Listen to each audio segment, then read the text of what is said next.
नाशिकमधून एक मोठी बातमी आहे ती म्हणजे नाशिकच्या उड्डाणपुलाखाली चिखलाचं साम्राज्य जणू पसरलंय। चिखलामुळे महामार्गावर अपघाताचं सत्र सुरू झालंय। एनडीटीव्ही मराठीच्या बातमीनंतर अखेर प्रशासनाला जाग आली आणि उड्डाणपुलाखाली कॉन्क्रिटीकरण करणार असल्याची माहिती समोर येते। औरंगाबाद नाका ते द्वारकापर्यंत होणार रस्त्यांचं कॉन्क्रिटीकरण होणार आहे। तुर्तास उड्डाणपुलाखालील रस्ता हा वाहतुकीसाठी बंद करण्यात आलेला आहे। नागरिकांनी त्यामुळे एनडीटीव्ही मराठीचे आभार मानलेत।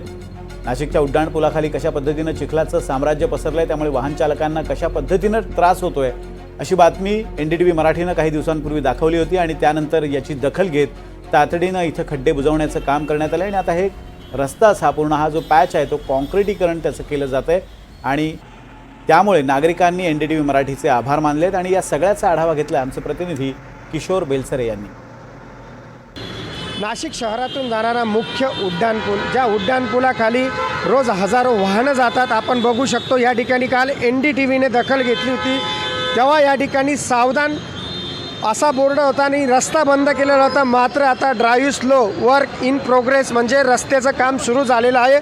आपण बघू शकतो कालपर्यंत या ठिकाणी हजारो वाहन जात होते आणि रस्ता सटकाळा होता। या ठिकाणी संपूर्ण चिखल खाली येत होता। ही माती जी बघू शकतो आपण ही माती खाली उतरून येत होती आणि संपूर्ण रस्ता चिखलमय होत होता आणि अनेक अपघात या ठिकाणी होताना दिसत होते। आता मात्र आपण काम सुरू झालेलं बघत आहोत। या ठिकाणी अनेक डंपर JCB येऊन काम सुरू झालेलं आहे। रस्ता उखडला जात असताना रस्ता हा नवीन आडगाव नाका ते द्वारका पुलापर्यंत बंद करण्यात आलेला आहे। आपल्याबरोबर येथील काही अधिकारी आहेत, त्यांच्याकडून जाणून घेऊया आपण आता काय काम सुरू केलेले आहे ठिकाणी। इधर अभी हम मिलिंग स्टार्ट किया हमने।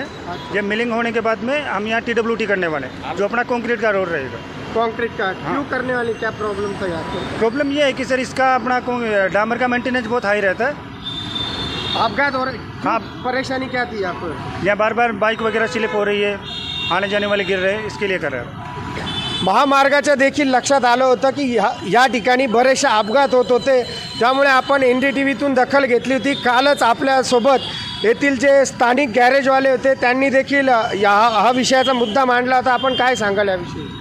प्रथमतः तर आपलं NDTV न्यूजचे आभार मानतो की काल जे आपण इथून एक व्हिडिओ टाकला होता की इथून गाड्या निसटतात त्याच्यामुळे, तर NDTVच्या इम्पॅक्टमुळे हे काम हायवे प्रशासनाला जाग आली आणि हे काम चालू झालं। स्थानिक नागरिकांनी याविषयी आपल्याकडे तक्रारी मांडल्या होत्या आणि ह्या तक्रारीवरून आपण काल ही पावसात जे सटकत होते, काल आपल्या कॅमेऱ्यामध्ये देखील काही मुली या ठिकाणी पडताना दिसत होत्या, त्या देखील आपण दाखवल्या आणि राष्ट्रीय महामार्ग यांच्या ते निदर्शनात आणून दिले आणि त्यांनी इथे तातडीने काम सुरू केले असून रस्ता देखील बंद केलेला आहे।